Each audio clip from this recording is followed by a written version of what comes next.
mapilip niya rin ako doon. Pero kung tatanungin niyo ako, kung totoo ba nagbibigay siya ng bigas sa mga kababayan natin, sagot ko, hindi ko alam. Hindi ko po alam. Kasi personal, hindi ako pumunta sa kanya. Nung time ng pandemic, may kakayahan akong pumunta sa kanya mula Baguio City, kaya ko siyang babaan. Pero never kong ginawa. Meron siyang mga vlog na ilang beses niyang minention ang pangalan ko. O, nandito mamaya, si Nino Barsaga. Mga binabanggit niya yan. Pero hindi po ako lumutang.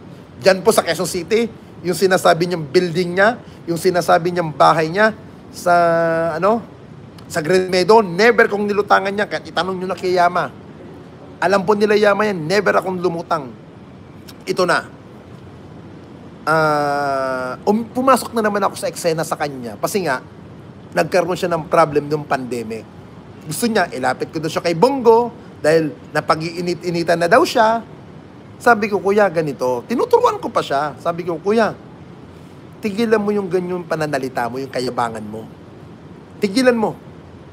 Huwag mo nang patulan yung mga taong umaatake sa'yo. Ituloy mo yung ginagawa mong pagbibigay-bigay ng bigas.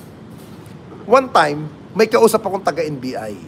Hindi ko na lang ba i-mention kung anong sino yung taga-NBI na kausap ko. Ninyo, anong pagkakilala mo kay FLM? Tinanong akong ganun. Pinipiem ako, sabi ko, sir, nakilala ko lang po yan through General Balagtas eh. Nung time na retirement niya, ganito, ganyan. Sabi ko, nahalata ko rin kuya, kaya ako kinaibigan yan, kasi nga, dahil sa connection ko rin, na gusto niya, maidikit ko siya sa connection ko. Yun naman totoo eh. Yun ang sinabi ko sa taga-NBI. Ngayon, doon ko na nalaman na tinatrabaho na pala siya ng NBI. Doon ko na nalaman.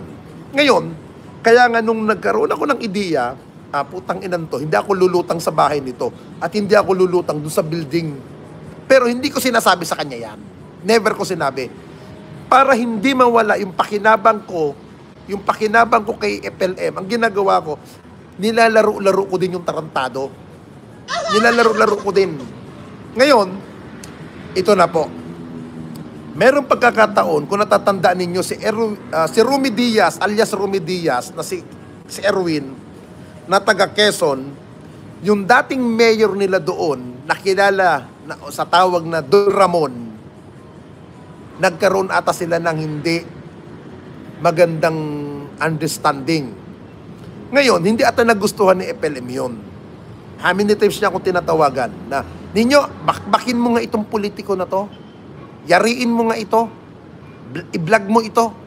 Awayin mo, babuyin mo. Ngayon sabi ko, padala mo muna yung pera ko. Ginaganon ko. Ngayon, ang nagpapadala ng pera sa akin dyan, si Yamatan. Yun ang totoo, si Yamatan. How many times akong pinapadalahan? Padala na ako 60,000, 70,000, mga something ganon.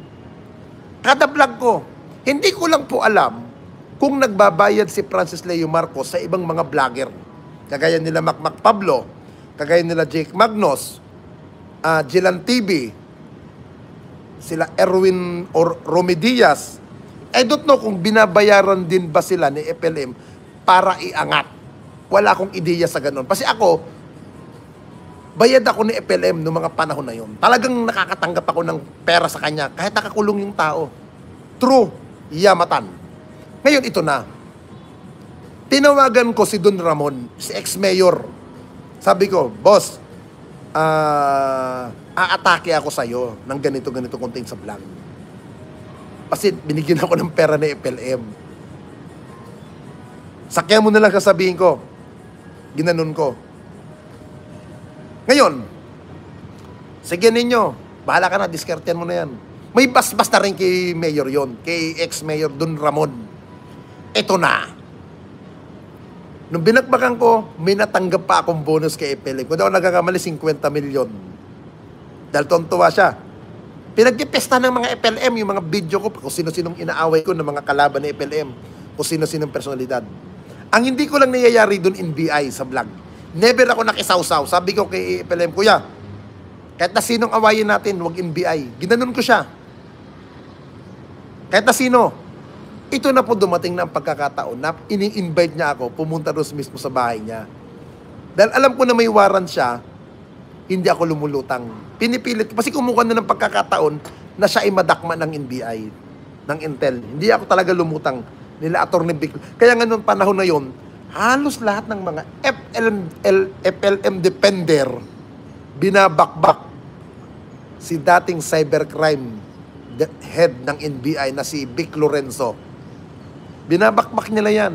Ako lang ang tanging defender ng FLM ang hindi bumakbak kay Vic Lorenzo. Hindi ako takot kay Vic Lorenzo. Hindi ako takot. Hindi ako takot sa kanya kasi wala naman wala akong atraso kay Vic Lorenzo. Wala rin mas atraso sa akin si Vic Lorenzo at wala rin akong personal knowledge sa kanya. Kaya, at alam ko rin yung ginagawa ni FLM ay puro gimmick at kung sinong nasa likod niya ay hindi ko na i-mention.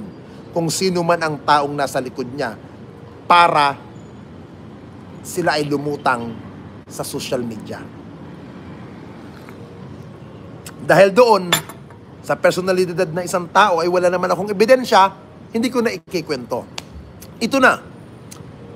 Nagkaroon siya ng problem kung ano, tinatawagan niya ako ng hating gabi, oras ng gabi, o pag hindi ko nasasagot, ang tatawag sa akin si Yama. Ninyo, gusto kong kausapin ni boss, ilapit mo daw siya kay Digong. Ilapit mo siya. Ito na. Kung naaalala ninyo, meron naging abogado si FLM na lalaki, nakalimutan kong pangalan kausap ko yung tao ni Digong. Kausap ko yung tao mismo ni Duterte. Sabi ko, ma'am, nagpahingi ng tulong si FLM. Ganito, ganyan. Sabi mo itong, Atty. Espillo ba? Parang ganun yung abogado niya, Atty. Espillo.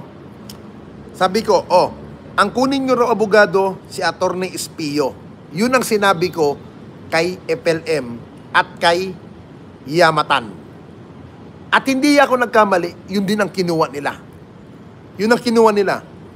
Now, hanggang sa nakulong na si FLM, na-arrest na ng NBI, dahil wala na ako natatanggap na pera sa kanya, dahil nakahold na yung tarantado, inaatake na ako ni FLM.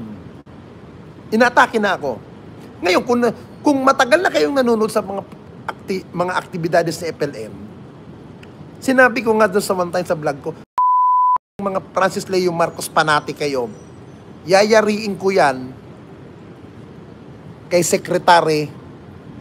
ex-secretary Eduardo Anyo, na kung saan si Secretary Anyo ay secretary po ng DILG. Under niya ang BGMP.